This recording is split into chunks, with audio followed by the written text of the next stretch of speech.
Hey guys, Akil Stokes here. Welcome back to the Trading Coach Podcast. In today's episode, we're going to talk about dealing with temptation to trade and what I personally did to kind of get over that hurdle in my trading. We're also going to talk about how I got my trading portfolio to be what it is today, meaning the removal of some pairs going from a larger number down to a smaller number and what caused those actions. So, bon appetit. Another question came in. Stuart, how big was your portfolio? How big was your portfolio? Like originally, or since I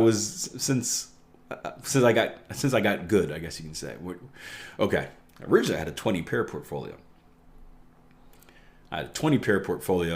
And I had an accountability partner named Roy. And it was funny. Me and Roy, we would catch up like every month. And we would come to the determination that the reason we were struggling in trading is because we were trying to trade 20 pairs. And it was way too much. And then every month we'd be like, all right, Roy, we're going to cut it down in half and really lock in. And we do that for like 2 weeks. And then 2 weeks later, we get another accountability call. And I'd be like, man, I struggled this month. Yeah, me too. How many pairs you trade? Yeah, I'm back up to 20. Yeah, me too.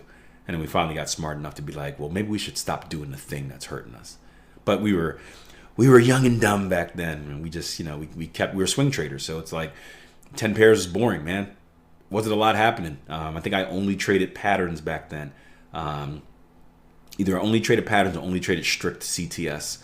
But yeah, we just kept expanding because I kept like, you look at a chart and then like there's nothing there. You go through your now like so when you're a newer trader, right? You're super hungry and anxious, and this is kind of what Jason and I spoke about the other day, where it's like we went from more to less to doing more of the less, if that makes sense. And it's like we were young, we were super excited. Like I love trading. Don't get me wrong, but trading has become very boring to me, and I hope that makes sense. I love it. I love it to death, but like it's not the same like spark that it was when I started 15 years ago. So 15 years ago, like I jump up my bed, like slide down the stairs like it's Christmas morning, get to my charts and be like, it's trading time, baby. Let's go, right? All super excited. I'm like looking for trades. Had like a playlist and theme music and all this funny stuff because like I wanted to trade. I was so passionate about trading. It was this thing that was going to change my life, and I was ready to go. And imagine the emotional swings that happen when it's like, like again, Christmas time, right? Imagine you roll down the steps excited for Christmas, and then there's no presents under the tree. Right? What do you like? You feel bad, right? So that would happen with trading. I'd be all excited and be like, no opportunities there. So what do you start doing? Well, you start looking around for other opportunities, right? And you tell yourself, I'm just training my eyes, right? As my coach told me. And then you start seeing opportunities on other pairs, and like, it's nothing else is going on, so I might as well hit the button, right? And you do that, and then before you know it, you sneak back into that old habit of just like looking for everything and hunting for trade. So we just kept repeatedly doing that for a very long time. And of course, being like the dumb males we are, we're just like, okay, we should stop this, right? This is like the conversation we had, Dennis, the other day, where it's like the formula for trading is simple, right? Just do only what you're supposed to do, nothing more, nothing less. So we tell ourselves we're only going to do what we're going to do, nothing more, nothing less. And then we start doing more and end up in the same boat over and over again until eventually it hurts enough to change. So eventually we did change. And I went to a 12 pair portfolio, Stuart. I went to a 12 pair. I think it was the same portfolio I have now. So I'll read it off to you guys. Euro, dollar, pound, dollar, euro, yen, pound, yen, dollar, Canada, Aussie dollar, New Zealand dollar, Aussie, Canada, right? That's 9. That's what I currently trade. And then there was the euro Aussie, was 10. There was a pound Aussie, which was 11. I think it was 13. There was a pound New Zealand, which was 12. And then there was a dollar Swiss. I don't remember if dollar Swiss, I might have cut dollar Swiss before this or not. A dollar Swiss was in my portfolio at one point until the Swiss thing where they pulled the rug out from underneath the currency and everything. If you guys ever look at a chart, scroll back long enough and you'll see the Swiss crash. You'll see exactly what happened. So I don't remember if I removed the Swiss before that or no, it had to be before, because I had a bigger portfolio. I had pound Swiss and euro Swiss in my portfolio as well, so that had to be before. So I think it went from 20 that was supposed to be 10, and it went to about 14. Then after the Swiss crash, I removed the three Swiss pairs, pound, euro, and dollar Swiss. And that brought me down. Maybe it was 15. And that brought me, I removed those three. And then the last ones to be removed were the pound Aussie, New Zealand, pound Aussie, pound New Zealand, and euro Aussie.